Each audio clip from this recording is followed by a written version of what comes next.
છે શું મેસેજ છે શું કારણ છેલ્લા 2 દિવસથી જે વિડીયો વાયરલ થાય છે અને જુદા જુદા લોકો દ્વારા જે મેસેજ આપવામાં આવે છે કે કોર્પોરેશન તાળાબંધી કરી, કોર્પોરેશનમાં દેખાવ કરી, આ કરી, આ કરી, અને અગાઉ પણ જે કોર્પોરેશનમાં તોડફોડ અંગે બનાવ બનેલો છે, તો આ અંગે અત્યારે અમે લોકોએ કોર્પોરેશનના ડીવાયએમસી સાહેબ જોડે અને સિક્યુરિટી અધિકારી જોડે રહીને સુરક્ષા સમીક્ષા કરી રહ્યા છે અને બંદોબસ્ત કઈ રીતે ગોઠવવાનો છે આ આખી ચર્ચા અમે કરી રહ્યા છે.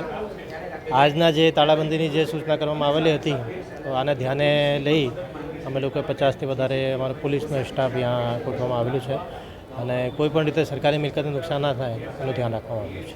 તો આવશે તો એ લોકોને ડિટેન કરવામાં આવશે કે રજૂઆત કરવા દેવામાં આવશે? નહીં, જે પણ રીતે અમે લોકોએ મ્યુનિસિપલ કમિશનર સાહેબ છે એના સંકલનમાં રહીને કામગીરી કરવાના છે. ગેરકાયદેસર રીતે કોઈ પણ એ કામ કરશે તો અમારી કાયદેસરની કાર્યવાહી કરવામાં આવશે.